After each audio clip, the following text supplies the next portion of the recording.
এই সংসারে প্রত্যেক ব্যক্তি নিজের সংগ্রাম করে চলেছে। প্রত্যেক ব্যক্তির নিজের লড়াই আছে, আর সেই রণভূমিতে প্রত্যেক ব্যক্তি নিজের যুদ্ধে লড়াই করছেন। আর যদি যুদ্ধের কথা বলি, সেখানে কেউ বিজয়ী হয় বা কেউ পরাজিত। আর এখানে এটা বোঝা অত্যন্ত প্রয়োজনীয় যে কোথায় পরাজয়টা হওয়া গুরুত্বপূর্ণ আর কোথায় বিজয় লাভ করাটা গুরুত্বপূর্ণ।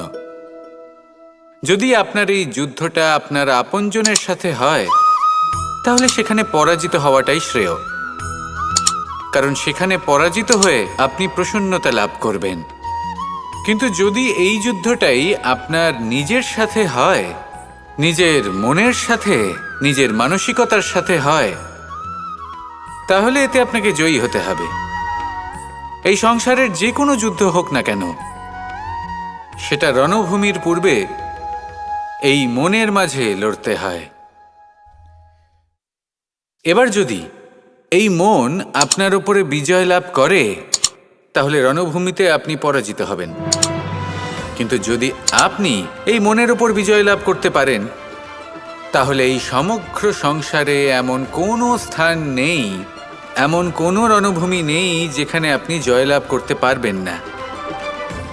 আসুন আমার সাথে ভালোবেসে বলুন, রাধা রাধা। এই যে সূচ দেখছেন, এর স্বভাব হলো গেঁথে যাওয়া। আর যদি এটা গেঁথে যায়, তাহলে এটা যন্ত্রণা দেবে। আর এটা হলো সুতো। যদি এই সুতোটা কোনো ঘুড়ির সাথে বেঁধে দেওয়া হয় এবং এই ঘুড়িটা ওড়ানো হয়, তাহলে অন্য কোনো ঘুড়ির সুতো কাটতে এটা সাহায্য করতে পারে।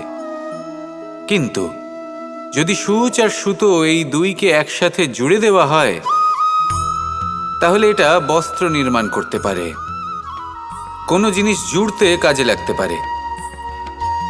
এটাই হলো সংগঠনের শক্তি। যদি আপনি একত্রিত হতে পারেন আর একটি দিশায় অগ্রসর হন, তাহলে নেতিবাচক শক্তিও ইতিবাচক শক্তির রূপ ধারণ করতে পারে। এই সংসারে প্রত্যেক দিন নতুন কিছু সৃজন হচ্ছে। কিছু মানুষ একত্রিত হন, কিছু নতুন নির্মাণ করেন। কিন্তু এই ক্ষেত্রে এটা বোঝা প্রয়োজন যে আমরা কেমন সঙ্গ লাভ করছি, কার সাথে আছি।